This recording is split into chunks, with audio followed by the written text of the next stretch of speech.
Hello, everybody, and welcome to What's Up with Mo, with Pete and Joe, a weekly podcast discussion about Missouri politics and the future of the Show Me State. I am Joe Zahn, newly crowned fantasy football champion and guy who has a little more time on his hands to talk politics because this ain't a football show. And I'm here with Peter. I'm Peter Meredith, state rep for another day or two here until the new class of representatives in Missouri is sworn in this week. But I'm filling out my last couple days and looking forward to talking with you today, Joe. Yeah, I think this seems like a standard time that you would ask about New Year's resolutions because it is our first show of 2025. But I think what I'd rather ask you about is does it feel weird? Usually this would be a week where you would be getting ready to go to session. You'd be thinking about your bills, thinking about the other bills that have been filed, thinking what your arguments are going to be and the sort of ins and outs of the work. So is this weird? What are you feeling right now? Yeah, I'll be honest. It's an incredible mix of emotions. I'm a little bit sad. This has been a big central part of my life for the last 8 years. And here we are at this time where I would normally be gearing up, and instead I'm sort of trying to figure out. Well, I'm actually focused on getting the kids back to school and just that, and my other jobs in life. So, there's a massive sigh of relief not to have to be getting ready to leave my family and go to Jeff City and deal with crazy people all week and for 6 months. But there's a part of me that really is going to miss it for sure. So I'm glad we get to at least keep tracking this way and talk about what's happening out there together. Yeah, exactly. You won't be talking shit on the floor, but we get to talk a little shit here. Oh, I am sure we will, Joe. I am sure we will. So then in that case, you want to talk about some news? So let's start a little lighter. So how do you feel, Peter, about heading down to Jeff City next week? But once you leave St. Louis, you have to jump on the Donald J. Trump Highway and then take that to the Donald J. Trump Highway, which then you would take to the Donald J. Trump Highway to get there. Because that's what Senate Bill 321, which was pre-filed by Mary Elizabeth Coleman, does. She's from Arnold. It renames any portion of the state's highway system after Donald J. Trump. Now, before you get your liberal sensibilities all in a tizzy, I will say she does exempt areas that voted for Harris. So Boone County, Jackson County, St. Louis County, and St. Louis City are all exempt. They would not have their highways changed. So we talk a lot about how the GOP loves to waste time in this state on full BS. But surely this bill doesn't fit that criteria, does it? Oh, of course not, Joe. Yes, of course it does. No, the reality, it does cost a little money. It's a little bit trivial and dumb. But I think it's also ironic. I mean, look, okay, if we have to drive across the state and see Donald Trump Highway, that's unfortunate. But he is our president, or he's about to be. That is what it is. And we already had to drive down the highway seeing Donald Trump signs everywhere in rural Missouri. Okay. I think what this is really, though, to me, is it's just one more way in which they seem to be a cult, Joe, that worship this guy who seems, from my perspective, to represent all of the things they claim that they don't like. He's incredibly greedy and bullying constantly. I mean, all these things that we say we don't like, but he is them. And they're naming highways after him while he's still about to be president. Look, we've had highway naming bills in the last several years. Like every year that I'm in office, there is a bill that has all of these different naming of highways or naming of days after people. I remember quite the dust up over the Rush Limbaugh Highway. Yes, that was one that happened too. But I will say at least that happened after Rush had died. Right. That they decided to do that. And there are a number of Republicans actually in the House that have strongly believed and said repeatedly that they don't think any day or highway should be named after someone until at least 2 years after that person has died. And so they oppose it anytime. Guess which one they didn't oppose? Rush Limbaugh. And guess who else they aren't opposing? Donald Trump. Because, of course, this guy gets to be the exception to all norms, all standards that they ever claim matter in the world. Mm-hmm. I mean, imagine how their heads would have exploded at the idea of naming a highway after Joe Biden or Barack Obama or Bill Clinton while they were presidents. Right. Let alone, Jimmy Carter, who maybe we could have a conversation about naming a highway after now. as it's part of his legacy and honoring this man that's now died. Uh, Instead, they want to focus their time on honoring their great leader and showing how loyal they are. Because frankly, in this world that it looks like we're about to be living in, that sign of loyalty is how they expect to get more power in the world. I mean, I think that's the most interesting thing to me is that I wonder if unintentionally there's a shrewd aspect to this, Right. which is that, hey, man, if you do something like this, Missouri might actually get a little bit more attention from the federal government Well, because that's rates. I think we talked before about David Gregory just trying to seek attention, soon to be Senator David Gregory, with this bill. Which one was? Oh, to deputize people to be Create bounty bounty hunters hunters to go for after immigrants. illegal And it immigrants. was Yeah, this blatant attempt to just get attention from Donald Trump. Well, what right. we all know is the best way to get attention from Donald Trump is to loudly sing his praises, Sure. is to show your allegiance and loyalty to him as your great leader. Well, what Mhm. better way to do that than Mary Elizabeth, another Republican senator with a lot of ambition, filing a bill to name highways after him? I mean, Yeah.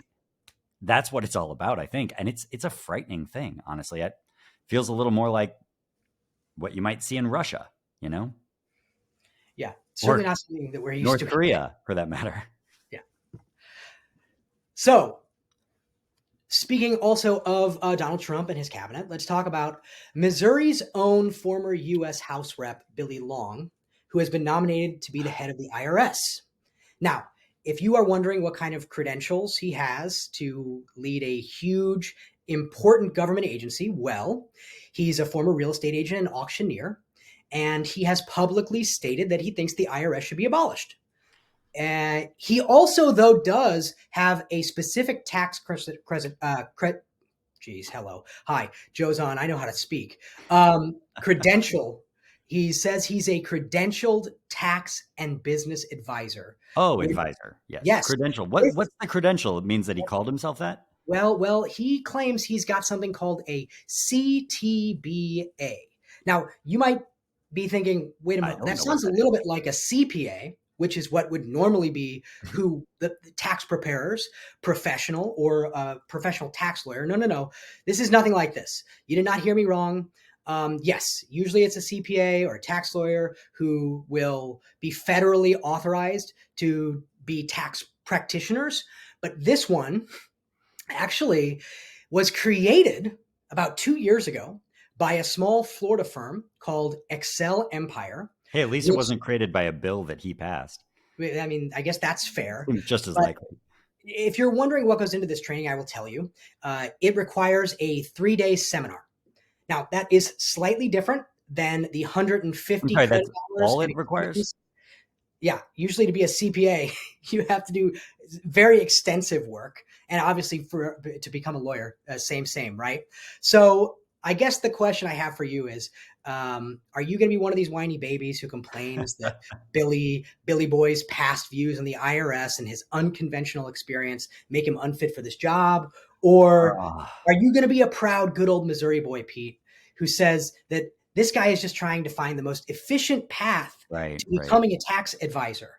Whiny baby, huh? Mm, I can't help but say I do think qualifications for a job matter. mhm. These debates we have about DEI in Missouri, and these Republicans stand up and they're like, how can we have DEI? It's making sure that we have people that aren't qualified. And they don't seem to understand, no, it's actually just making sure that we get people who are qualified instead of just the good old boy that happens to be friends and part of the club and gets appointed a position he has absolutely zero qualifications for at all, which is what this is. Billy Long was one of the earliest loyal supporters of Donald Trump when he first ran for president. That's He was right. very vocal about it. And he had Yeah, actually, I believe, not to interrupt, but I believe, if I remember correctly, he was the first U.S. House of I think that's Representatives right. member to endorse Donald Trump. That's true. Yeah, that's right. And I think didn't he have his own talk show? He was like a talk show host, a radio talk show host. So he had that same kind of personality and following of just being a guy that talks a lot and thinks that type of charisma and acting like you know everything qualifies you, I guess, to be president. Well, so now he's showing that by his loyalty to Donald Trump and saying Donald Trump was qualified to be president with zero qualifications except for running a whole bunch of failing businesses. He, as a person that went to a seminar once and ran a talk show is also qualified to run the IRS. I guess it makes sense, but here we are again, ending up with these terribly unqualified people that in the real world, if they went to a job interview with their resume, wouldn't come anywhere close to a job like this. Yeah. And they say, but qualifications don't matter. It's who I know and who I'm loyal to that matters. Yeah, well, I would And just argue how awesome and white guy confident I am. that's right. But I would argue that I do actually think that he has one qualification that does make him ideal for this job. It is that he has stated he wants to abolish the IRS. And if you know Uh, anything about Donald Trump in yeah. particular, but the Republican Party generally, they Yeah. love to put people at the head of these agencies, at least in recent history, that have stated they want to destroy the agencies. Well, And I then got to they say, get into the top position in those agencies, and quite frankly, they try to gum up the works. They try to make sure they don't work. That's the whole point I of mean, the deal. that has been the Republican playbook for decades now. Yeah. Not just there, but in every agency, right? Yeah. Where they and even in, I would say right now, we're seeing it in public schools. We're seeing it in Medicaid and Medicare, where they try and put people in place that don't believe the programs should exist. They actively don't believe they should exist, and yet they are in charge of running them. And they get that by saying they don't think that it should exist. Yeah. And so then they go in, they underfund it, they underpay it, they understaff it so that everyone's overworked, worked thin. Systems don't get updated, so we're using systems from the 1980s instead of computer systems from now. Everything runs poorly, and then they say, "Look, voters, look how bad government-run things are. We should just get rid of them so that we can save more tax dollars for the rich." Because That's really, Joe, that's what it's all about. It's all about or privatizing and making it so their buddies can go do the same right. government function to Yeah, make profit off of it, that's right. argue that it's going to be more efficient in the process, when in fact, it doesn't improve any efficiency. It just creates a middleman pulling profit out of a thing that people have to do because the government requires it. I mean, that's the DMVs in Missouri in a nutshell. Yeah, I also think there is one other, what I would describe as a slightly more insidious qualification that More our insidious than that? our dear boy Billy has, which is I think, and this I would say I think is pretty maybe unique to Trump, or at least the overt nature of it is unique to Trump, is that he has indicated that he will do what he needs to use the IRS against the enemies that are perceived against Trump and the Republican Party. And they would actually point to evidence for that, because back when he was first elected to the U.S. House of Yeah. Representatives, there was a piece of legislation that the voters voted on directly to create regulations around puppy mills, basically just to make it so that there was some regulations around puppy mills. And he asked the IRS to go after the Humane Society, because the Humane Society, who, their whole thing is welfare of animals, Yeah. Yeah. said that they supported this piece of legislation. Okay. Yeah. So what makes you think that once he's heading the IRS, No, that's exactly right. he won't just do that? As an aside, I'll say, I've heard several times on the House floor where Republicans stand up, or privately, not on the floor even, talk about how they really believe that the Humane Society is some big evil corporation that is just trying to profit off of the industry of dogs. So they're trying to shut down their competition, essentially, of breeders. And of course, completely ignore that the Humane Society is like an actual charity run by mostly volunteers, really. I mean, if you go to a Humane Society office, it's mostly volunteers taking care of these dogs because they love them and Yeah. are trying to save their lives.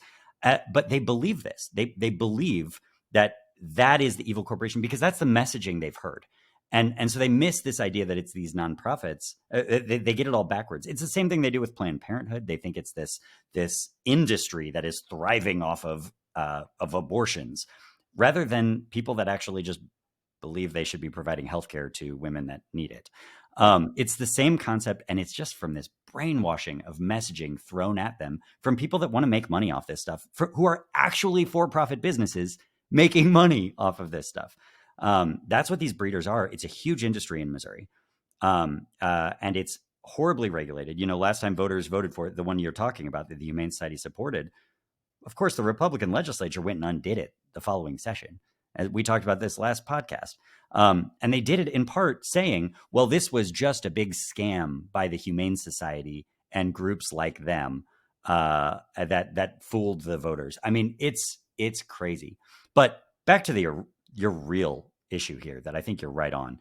It's not just Billy's vendetta against the Humane Society you're worried about. It's Donald Trump against every enemy he has. And this goes right to all of his appointments across the board, right? Where they seem to have two purposes. One, people that don't believe their agency should exist, and they just want to tear it down. They want to ignore experts, ignore science, ignore decades of hard work and tear it apart so that it doesn't exist anymore, whether that's public schools that they don't want to exist, or healthcare regulations, or the FDA, or environmental, the EPA, they don't want to exist anymore. Or the second one is it's people that are willing to do whatever he says to his enemies. And this is different than like when George W. Bush was president. And I thought we have a situation where all these appointees are foxes guarding the henhouse, right? They were appointees who were put into or to regulate their own industries that they make money off of. Well, that was an idea of deregulation that is also dangerous and awful, that was designed to make it where those companies, corporations working in those fields could make more money with less regulation.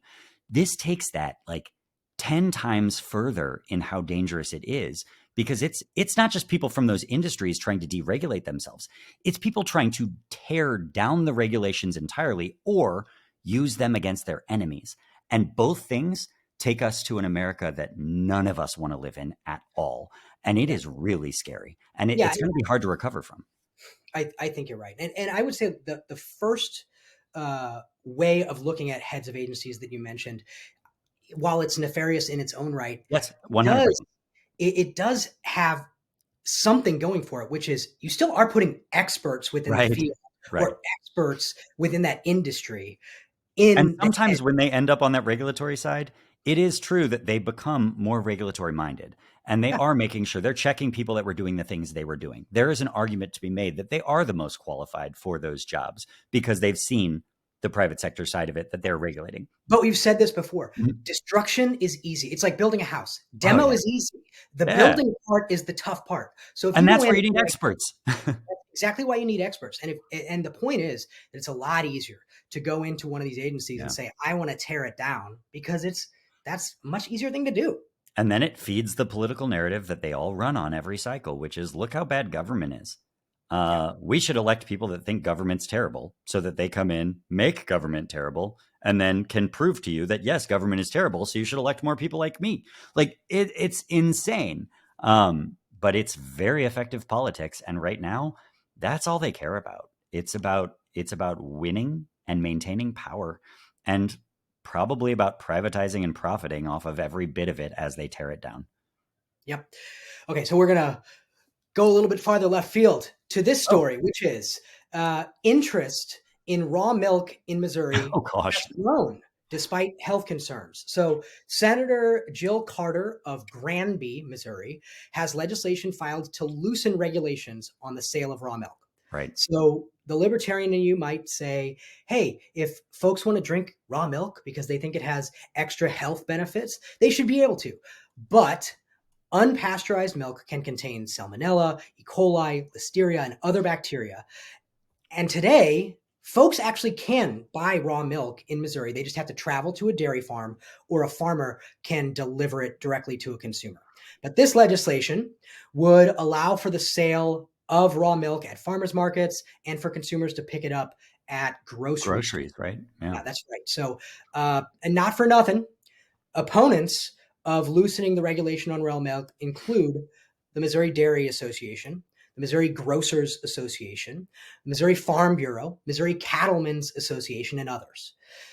Now, you just had this fight last session, I believe, or a couple times over previous sessions. So yeah, this has come up off and on. This really isn't a new issue in Missouri entirely, because there are a lot of communities that think that there's a way to make money off this, and honestly, that just they deny science at just about every turn. It seems like this is a really good example of it. The well-documented research of all of the risks. You mentioned some of them.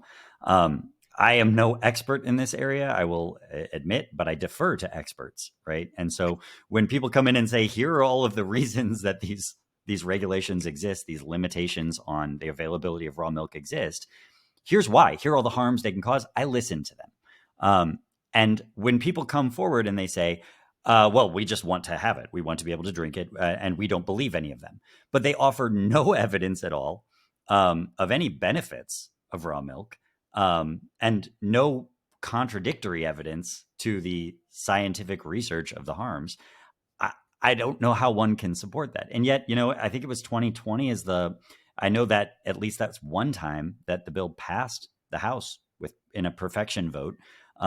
It didn't make it to third read. I don't think it got brought back up, because there are some Republicans that did not want to be on record voting for it and felt like they might have had to, I think. Well, also Um, not for nothing. I imagine the fact that these large farming organizations and the Missouri Grocers yeah, Association, they're powerful.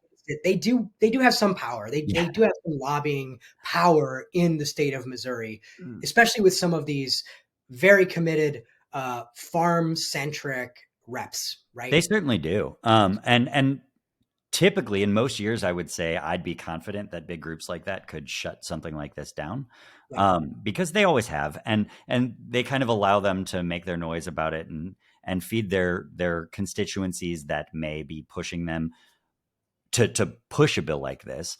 Um, I don't know this year, and in the next few years, when we've got at the national level Kennedy tearing down, the idea of vaccines and all kinds of health regulations and really being very anti-science and all this stuff. I wonder if that may take more of a hold in Missouri. And we've seen industry groups losing some of these fights in Missouri, and these big groups becoming less popular among Republicans as Republicans are moving further and further into this realm of anti-science, anti-industry policies. It does feel like we, as a not just in Missouri, especially in Right, Missouri, but right. not just in Missouri, it feels like many of us are moving away from the trusting the Yeah, experts aspect of exactly. They're policy. elitists, Joe. They're not experts. They're elitists. They're elitists, and they're deep state conspiracies trying to maintain power by lying to all of us with peer-reviewed evidence and science. Yeah. Well, something that actually seems kind of related to this, that it's not related to this, but it Okay, where are you seems going, my Joe? gut tells me that it's related to this, is that I've got another story That that, sounds like that sounds like intersectionality, Joe. You should be careful. yeah, sure. Republicans don't like that either. It's too All bad, things are so related, bad. right? Because here's the deal: here in Missouri, 9% of kindergartners are not vaccinated against measles and Oh, polio. yeah. Basically, health officials are looking at the vaccination data for Missouri kindergartners in public schools, and they are wondering, what decade are we in? Because more than 6,000 kindergartners, that's around 9% of all of the kindergartners in public schools in 2023, weren't vaccinated against measles, mumps, rubella, and polio. I'm reading. So these are highly contagious, potentially deadly viruses. And actually, in fact, in places like Missouri, or rather in St. Louis, Missouri, that number is closer to 25%, shockingly. And just to be clear, one last thing. According to the Missouri Department of Health, vaccination rates are even worse for private schools, dude. So what is Of up, course they are. Missouri? Right, because I mean, a lot of the public schools require these vaccines, with some exceptions, but private schools are kind of designed in part to be able to let people believe whatever they want to believe. Especially some of the religious schools are designed for people that want to choose their religion over science, right? And they don't want their kids taught about evolution either in some of these cases. Um, it's not surprising, but it is terrifying. And we had nearly eliminated these horrible diseases in That's our country because of vaccines. Thanks entirely to vaccines, we had nearly eliminated them.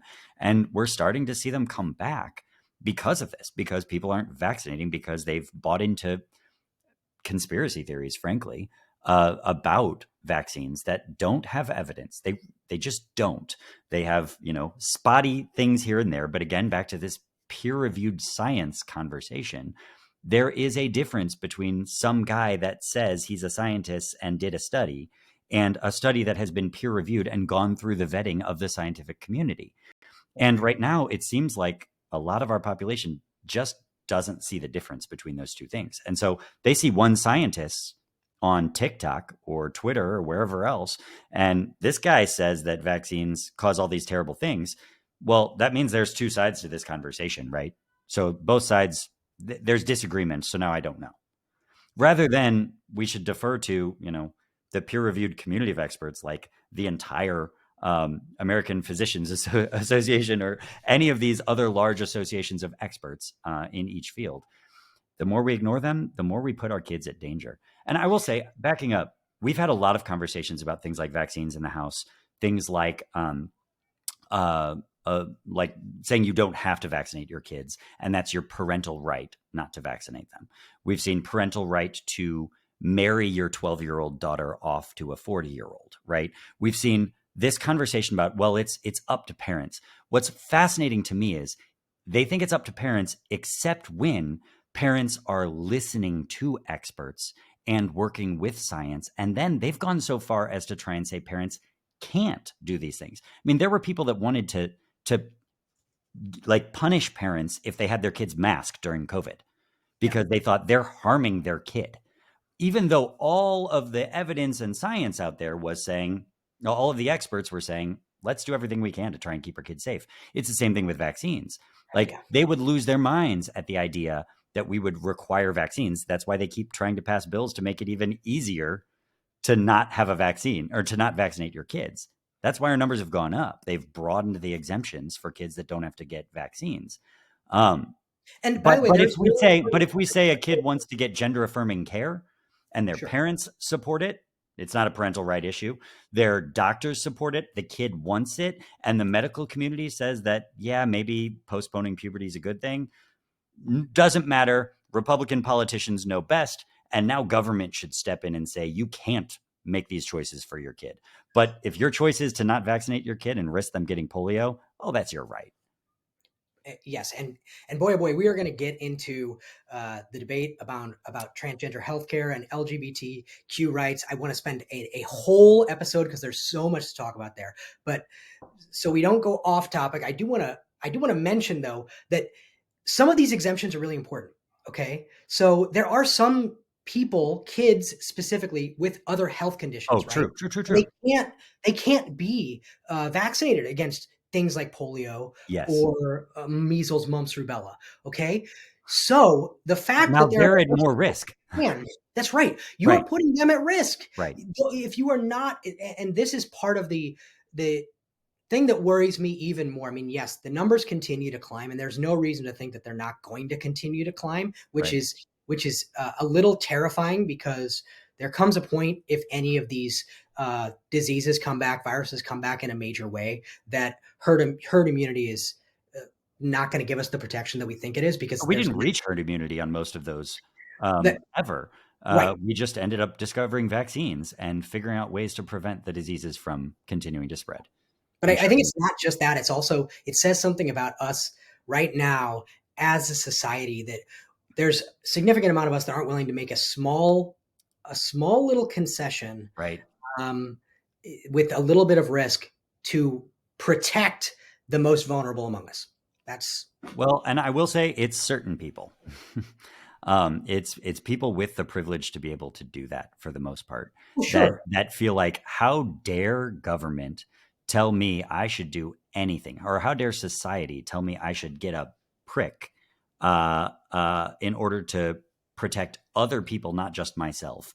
We're going to have this conversation a lot, but this is what the mask debate was about, right? How dare anyone tell me I should wear a mask to help protect other people?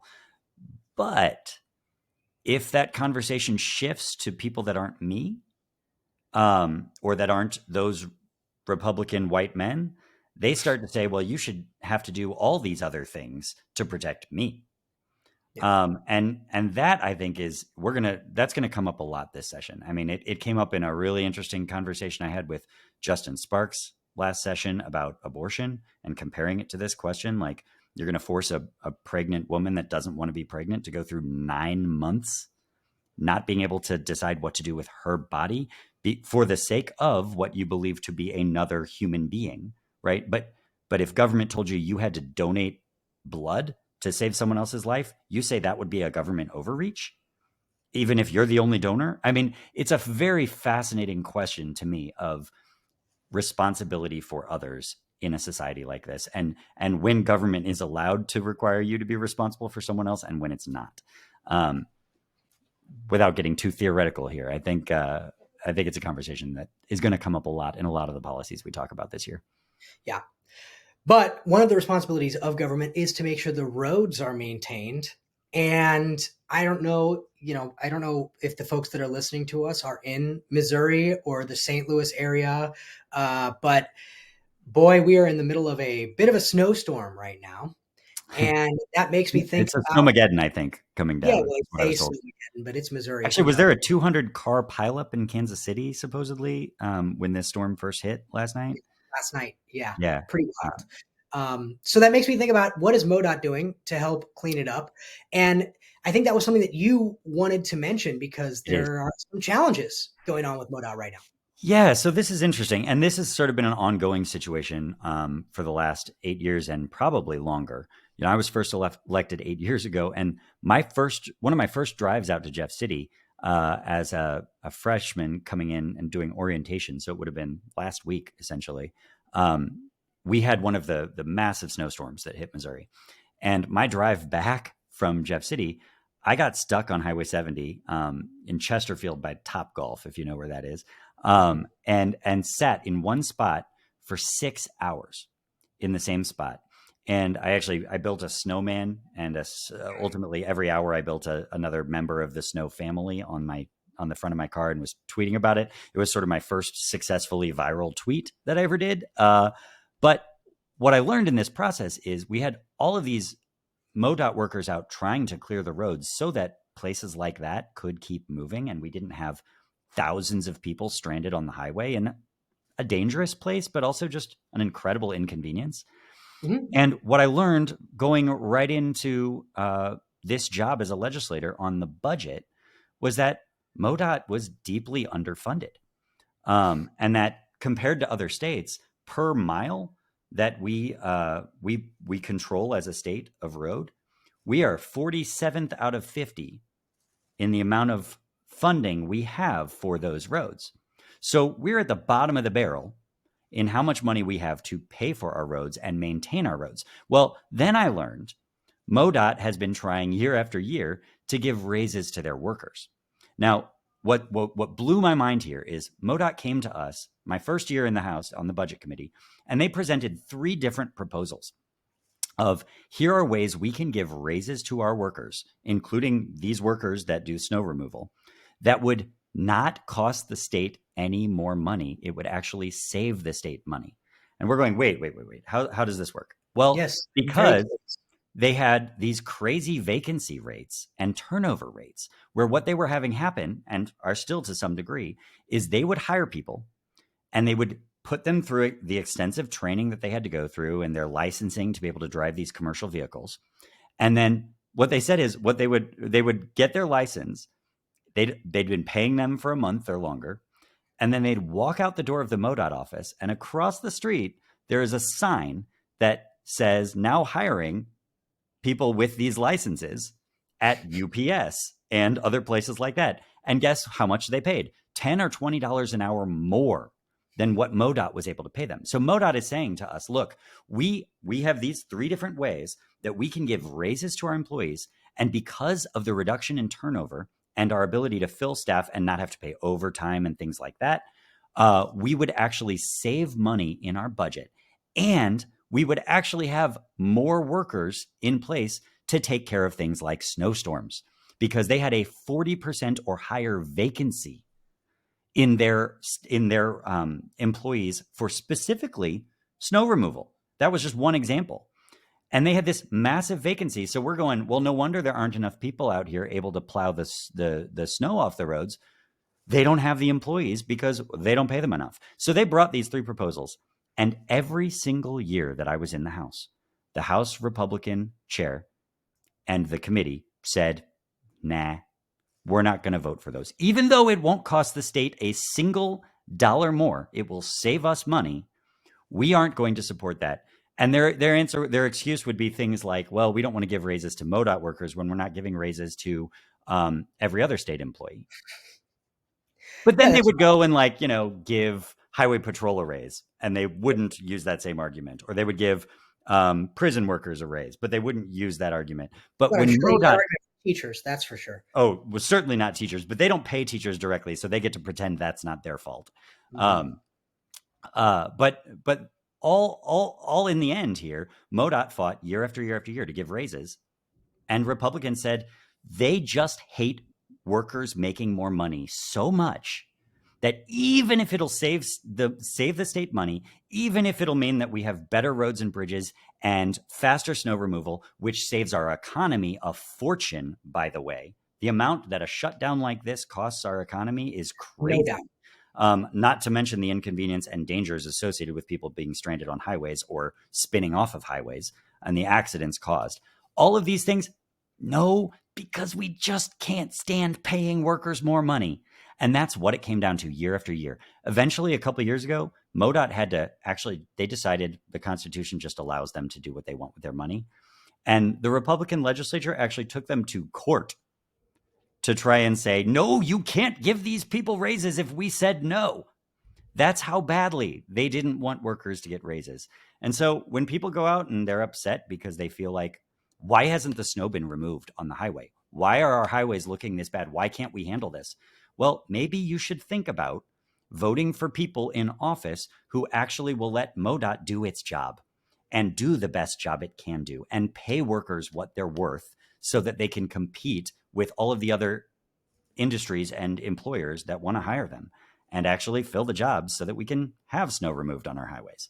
Yeah, we talked a bit last episode about government efficiency and how that's always a stated goal of Republicans, and they often like to say that government should be run like a business. Right. And if you have Except when worked it comes to paying people. That's right. If you have worked in a Right. business, if you have done hiring for a business, then you know that turnover is one of the most expensive costs to your business. It's Yeah. almost always, I should say, going to be cheaper for you to just give a small raise than have to fire and hire, Yeah. because it is a huge burden, not just from a financial standpoint, but also on the people that are already working in those other positions, because they have to take time away from the other Right. stuff they could be doing to focus on hiring.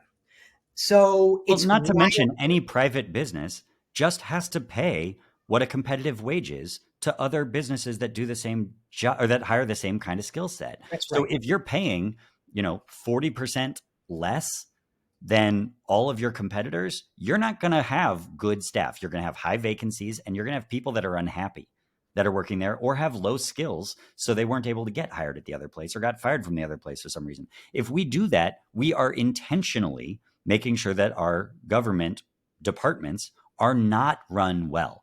They're understaffed, they're overworked, and often underskilled as a result. And so it's the opposite of operating like a business. And it's not just MODOT, it's every one of our departments. And I've had some interesting fights even about executive level pay with some Republicans where their heads explode when they see how much a superintendent of a school makes, for example, or the head of a nonprofit hospital. And they're going, how dare this nonprofit hospital exec make $400,000 a year? And I just start laughing at them. And I'm like, guys, you're the ones that insist that CEOs of major corporations should be making millions of dollars a year, and that's what they're worth.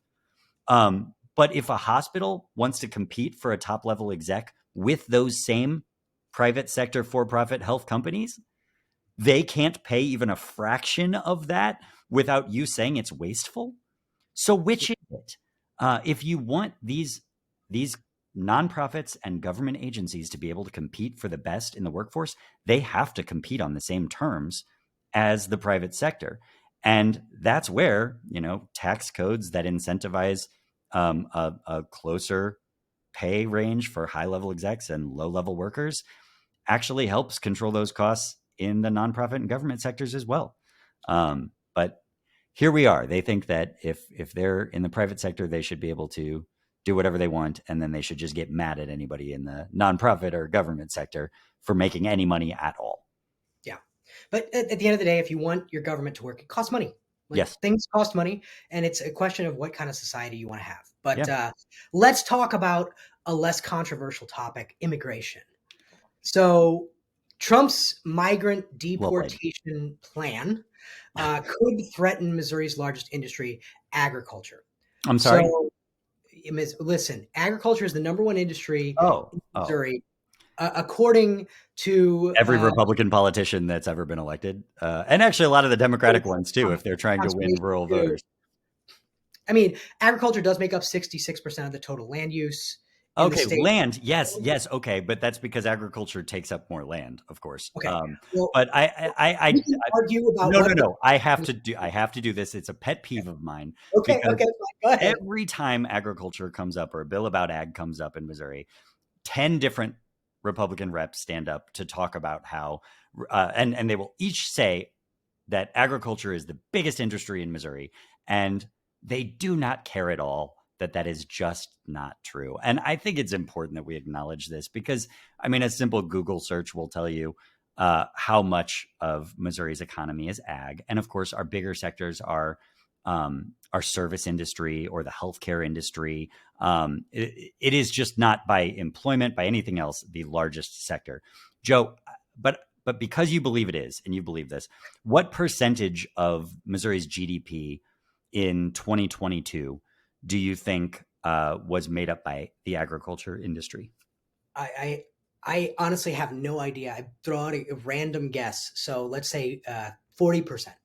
Okay, and that's close because it does start with four. It's 4.4% Come on. of Missouri's GDP. That's right. 4% of Missouri's GDP was agriculture. So, yes, agriculture is an important part of Missouri's I'd like to economy. see those numbers, by the Uh, way. How you define okay, that? I'll send them to you. We can put them on here. Um, it is an important part of Missouri's economy. Don't get me wrong, and it is interconnected with lots of other parts of our economy, like the restaurant industry and things like that. No doubt, no doubt, and it is one of our bigger exports in Missouri. That is also true, but it is not the biggest. It's just a pet peeve. I cannot stand when that is said Fine. by people. Point conceded. You win the point. Thank you, But Joe. the All original promote, I story guess. I wanted to talk about is immigration. And I'm going to tell you that immigrants make up about 2/3 of the nation's crop farm workers, Right. and roughly 2 in 5 of them are not legally authorized to work in the US. Yeah. So we look at this plan to immediately and aggressively do mass deportation. And then you look at numbers like this nationally, but especially for a state that is at least dependent heavily on agriculture like Missouri. And what does that make you think, sir? Yeah, I think that it's a big risk. I mean, when also they motivated a lot of their voters on this idea that they're concerned about inflation and costs of goods rising. They're straight up lying to you when then they say that their other biggest issue is stopping immigration and shutting down immigration. When I talk with Republican legislators in the House that are actually in agriculture, every one of them will privately tell me how important the immigrant community and including the unauthorized, undocumented immigrant community is to their business or businesses around them, even in Missouri. That they're seasonal workers, so many of them are undocumented, and they know that if they lose those workers, they either will not be able to fill those jobs or they will have to pay twice as much. And if they have to pay twice, first of all, if they aren't able to fill those jobs, we're going to have disruptions in our supply chain. Mhm. And we saw how bad those were during COVID that caused prices to go up and soar. But if you also have to double the pay of workers, you're also pulling those workers from other sectors when we've got low unemployment like we do right now. So their pay is going to go up in those other places as well. Which is not a bad thing, but it is going to mean the cost of those goods is going up. The cost of all of our agricultural products in Missouri will go up. And so all these people that are concerned about inflation, I promise you, you're only going to dramatically worsen the problem by locking down on immigration in a way that doesn't allow a path for workers to come here. You know, Yeah. we all agree that immigration reform, where we create a more formal path for those same workers to be able to come here legally, would be a good thing. Except Donald Trump, because he opposed the last bipartisan push for it, convinced all the Republicans who had supported it to go against it because he'd rather it just be a political issue and a political football than a problem we actually want to fix. Yeah. And I will say, some of the more savvy folks might also point out to the fact, particularly when we talk about farm workers and agricultural work, uh, that we have these things called H-2 visas or guest worker visas, where basically people can come in for a limited time. It's seasonal work Right. um, to work on these in these agricultural Mhm. businesses. But I will point out that there's lots of agricultural businesses that operate year round. Those are Right. like poultry, dairy, livestock Especially in producers. Missouri. Yeah. They can't use these seasonal guest workers. Nor, by the way, are they able to find U.S. born citizens to do these jobs very easily or at all. It's part of the reason why you've seen push in some states to allow people who are younger, let's say kids, to start working on poultry farms and stuff like that. Well, Okay. I hope you do know that that's been their other solution that they've proposed the last couple of years. It's been more freedom for parents, again, parents' rights, to Mm-hmm. put their kids to work instead of at school. So to have them at any age be able to go to work at jobs like these, uh, if their parents say it's okay, because their parents know best, even if their parents are desperate for money and they're only doing it because they don't have another choice. Um, Now it's a good thing because it'll fill those jobs in our workforce, Joe, and provide more workers, and that lowers the cost of labor and lowers the amount that everybody gets paid, which again seems to be what they always want: lower pay for workers. I mean, unemployment sits around 4%. Like Right. you're not going to get a bunch of people to come work in these dangerous jobs. It's just, So just unless you want to make the kids do increase it. pay significantly, No, I make don't the know. kids do it like we used to send them up Or the make chimney. kids do it. Yeah, that's Yeah, right. they got Um, little hands. yeah, they got little hands. They can figure it out. They can pick all So the things. yeah, they can pick all the things. But yeah, I think it's clear that these guest worker visa folks and a lot of these illegal immigrants that are working in the agricultural business at least are certainly not stealing jobs from Americans. And frankly, they help keep food costs lower. Yeah, Now, H-1B visas, however, those are the have high skilled caused ones, right? what's that? Those are the high skilled workers, right? Those are high skilled workers, and that's caused a recent kerfuffle with folks on the right, butting heads. So tech leaders like Elon Musk have said that they need more H-1B visa immigration. And What did you as you call mentioned, those tech leaders? The bro, what? What did you call them? yeah, they're the tech bros, the tech bro oligarchy, The or the bro bro oligarchy. oligarchy, There we as go. I like to say. I like it. Um, so yeah, so like you said, these are it's a program in place to hire higher skilled workers that are foreign to come and work in specialty occupations Sure. where they are having trouble finding Americans that have the skills necessary to do it. Right? It's overwhelmingly used by the tech industry. Hmm. However, it's definitely been controversial for some time because a lot of people say it's abused by the tech industry and by lots of other industries to bring in cheap labor and, quite frankly, just simply replace American workers. In fact, Elon Musk specifically laid off workers at Twitter, and the people that he kept on at Twitter, all of his H-1B visa workers. Oh, look at He that. laid off workers at Tesla, and he hired Do we have any stats on H-1B which ones visa. get paid more? Well, that's exactly right. Generally speaking, these these visa workers make about 70% less. Or sorry, they make 70 cents on the dollar. So to the average American workers, they're quite frankly So it's replacing. cheaper to So it's hire cheaper. somebody to come in from another country who's doing it in part to move here. That's Um, right. And interestingly, to that point, they have to be sponsored by an employer. ah, So if the employer decides to can them, Oh, so they this can hang happens. that over their head the whole time too of you've Yeah, started your whole life here, you've welcome to America, but by the way, you better do what we say and do it well and accept lower pay or bye-bye. that's right. So, Must you be know, I nice mean, for our tech overlords. the term indentured servant Yeah. comes to mind for me.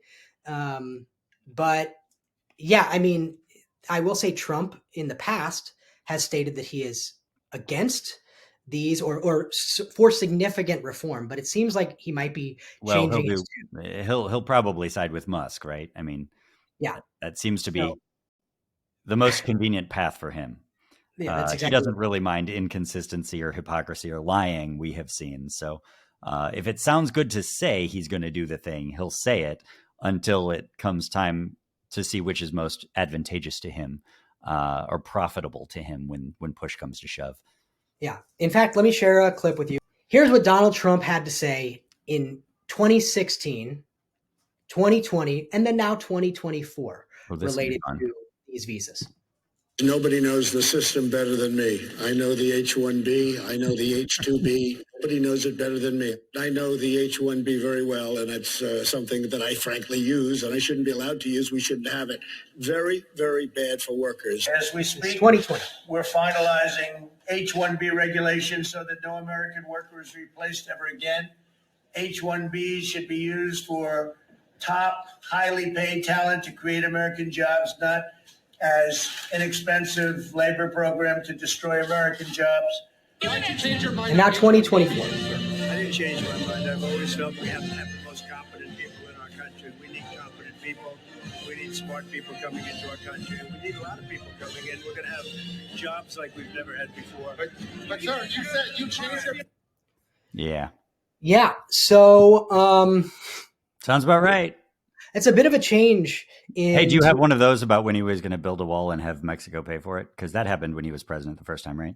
Yeah, we'll see exactly how that changes. I think he actually solved that problem, Oh, Peter. oh, So, good.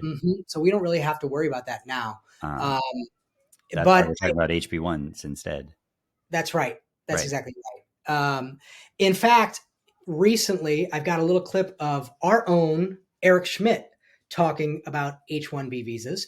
And boy, I hate to say when I agree with one of our Republican senators, but I'll let you listen and you can take it from there.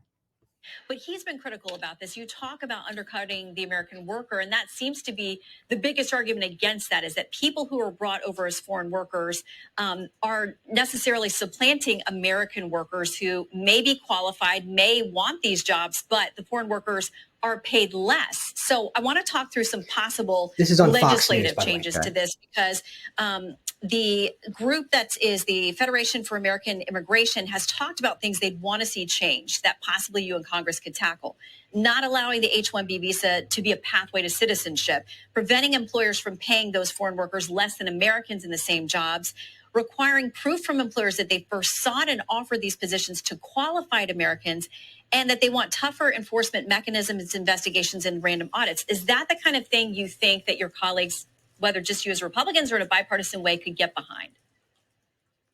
Well, I think there's been a lot of abuse, and that's what's driving, Shannon, a lot of this discussion right now is the abuse that's happened with this, where you see qualified Americans being denied a lot of these jobs because a company can go out and hire cheaper labor from a foreign country, right? That is really the abuse. And so the reforms that President Trump put forward in 2020, which, by the way, were canceled by Joe Biden, had to do with, right now it's a lottery. There's really no merit to this. It's just a lottery. So you see companies trying to game the system, IT companies sometimes putting 30,000 applications in, hoping to get 10,000 from a random lottery. That is a system I think that needs to be reformed. President Trump's talked about that. And then also undercutting wages by bringing in somebody, under a loophole, for example. You can't have it be the same employer, but it's a consulting firm.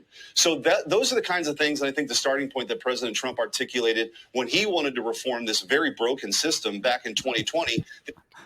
Okay. When he wanted to reform it in 2020, when he was about to no longer be president. Yeah, I will. It's, we probably should at least mention the fact that he offered these reforms in October of 2020. Yeah. So, it was obviously a priority of his. Take that for not something he was just trying to do for an election in 2020, and then, of course, not actually follow through on. Which, frankly, I mean, Eric Schmidt may or may not think that this is a problem that we should actually address. That's different than following through on it. And just like we saw with Donald Trump, he talked about it as an issue that he wanted to address.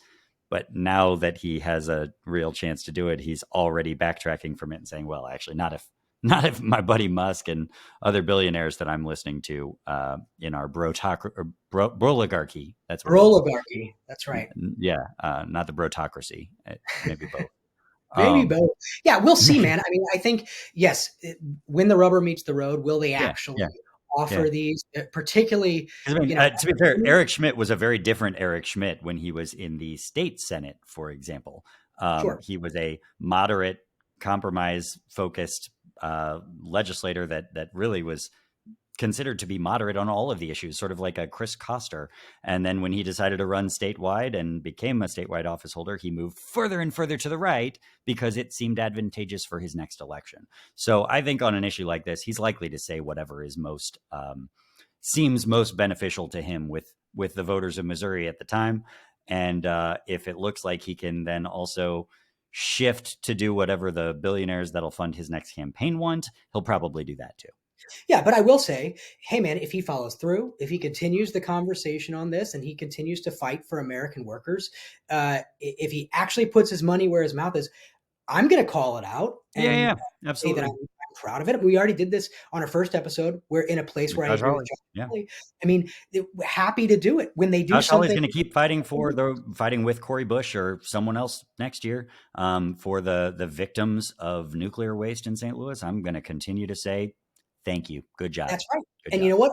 I already saw he had an interview recently where he said he's going to submit legislation again to try to prevent members of Congress from being able to take advantage of their position to improve their stock portfolios. Sure. Great. If he keeps with things like that, I mean, we'll see. Like, still is shocking to me that is even a thing and has ever been a thing. But the fact that you can do insider trading if you're an elected official in the federal government and have insider information about what's happening with a particular industry and you can profit directly off of it with your stock investments is insane. But so yes, if he pulls that off, all right, great. But if he's just all talk, which is also very possible, we'll see. But so I think the bottom line here is that the administration has indicated they're going to align with the tech bros and their view of trying to provide more access for H-1B visas. Now, I find it so frustrating that the focus is on those, which, like you said, kind of create indentured servitude. Even when they're working well, they're really bringing people here that are kind of trapped by their employer when their only ability to be here is by employer. And I really wish we could properly reform our immigration system so that we're actually creating ways for people to come here because they just want a better life. Like, you know, my ancestors did when they came here, and making that more doable for people, especially when they have a lot to contribute to our economy, whether that's with high skills or low skills. We should be welcoming them. But here we are instead fighting about what is going to be most advantageous to the wealthiest handful of Americans or multinational corporations. Well, I think Musk isn't an American, right? Yeah, well, he is an American, but he was not born here. Yes. So, and by Trump's standard, he's definitely not an American. Sure, but at its core, I mean, this is about just that. It's about folks like Elon Musk, like Vivek, who are this founder class, and they just want access to cheaper workers. Yeah. I mean, should we provide a path for really brilliant people to come to our country? 100%. Yes. Absolutely. We should full citizenship to eventually. Absolutely. Yep. But that's not the whole story. I mean, these H-1B employees, like I said, they make 70 cents on the dollar. Their employment is tied to their citizenship. So they're in many ways indentured servants. And, you know, that doesn't work for me, just from a human rights standpoint or from an economic standpoint, if you're trying to actually help American workers. No, even just making sure that if they actually come here, they're paid the same amount that an American worker who had been hired for the same job would have made would really help some of the abuse, because then it wouldn't just be about how they're cost saving. And it would instead be, well, this is the best, most qualified worker that we need. If that's the reason for bringing them here, great. If the reason is because they cost 70% of the qualified worker that is here, well, then we have a problem. Well, because they'll make the argument that they just can't find these skilled workers. And then But they'll underfund our higher ed and make exactly. it so that people can't go get college degrees here. So we don't have qualified workers here. And now But they let's have to be go get them real. from somewhere else. This is a huge country. There absolutely there are people that can fill these jobs. Especially if But they'll pay for their training. exactly. And you know what businesses, what I've understood businesses generally used to have to do or should have to do? Well, if you Train the can't find workers. skills, then you have to train them. Or you pay taxes so that the actual government has a job to educate the people Yep. so that they can be able to do these highly skilled jobs. And that tax money gets spent on education, it gets spent on infrastructure, it gets spent on social support networks. One of these episodes, we're going to have to talk about our higher education funding in Missouri because I've got a lot to say about that too. Yeah. But they don't want to do that, though. They don't No. want to do that. They don't have any interest in funding the government or No. society, quite frankly. No, they're looking for the cheapest way to do whatever they're going to do so that they individually and their corporations can make as much money as possible because they see the world as a zero-sum game. And their only job and their legal obligation, frankly, is just to focus on what is best for short-term profit for their companies.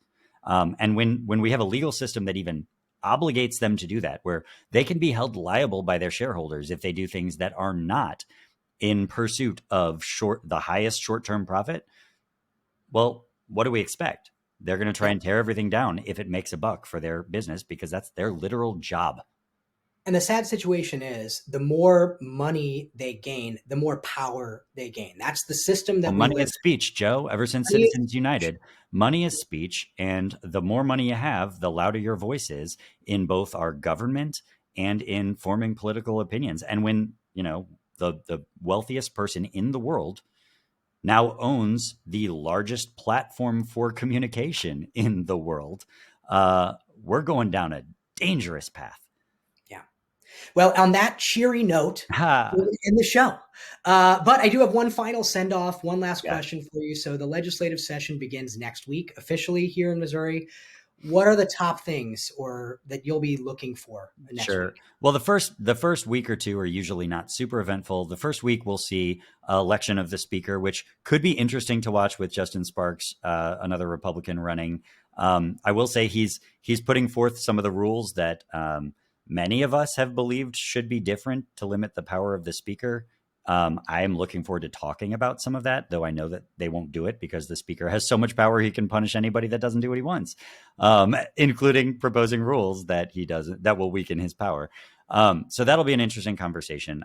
Even though it sounds boring, I swear rules are interesting, and they really do matter in our government. Mm-hmm. That will be probably the first conversation. The whole first week is usually just about that at most.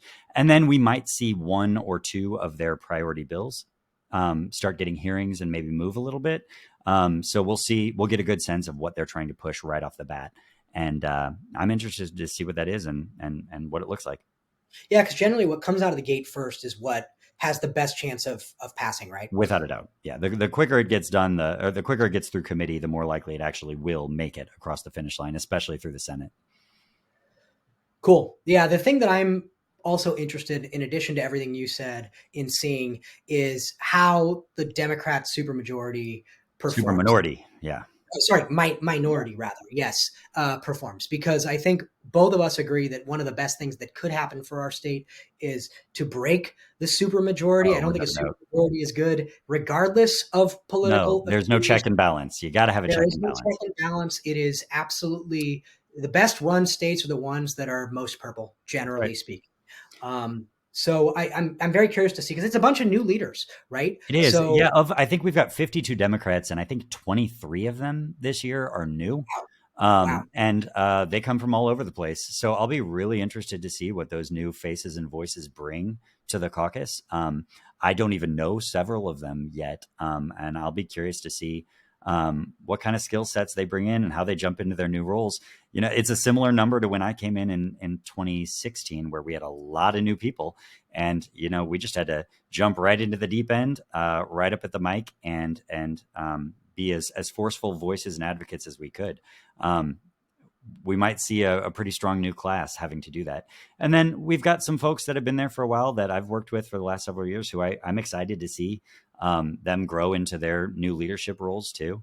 And as their voices get stronger and hear what they have to say and how they can try and lead a caucus. I will say the biggest challenge often that they face is the Democratic caucus can get really divided. And Republicans are really good at playing on those divisions and actually creating them a lot of times because Democratic leadership doesn't have anything they can give to Democratic members. They have no power, right? But Republican leadership has all the power in the world, whether that's a nice office, being allowed to speak on the floor. They can simply not call on people they don't want to talk, or getting your bill a hearing and saying, yes, you can have a hearing for your bill in committee if you do X, Y, and Z. Gives them a lot of leverage to negotiate and to create division and say, oh, well, it's your minority leader's fault that that you're not getting a hearing. So you should be mad at them. Boy, it can cause a lot of problems and make it harder to have a unified voice countering the Republican narrative. So we'll see.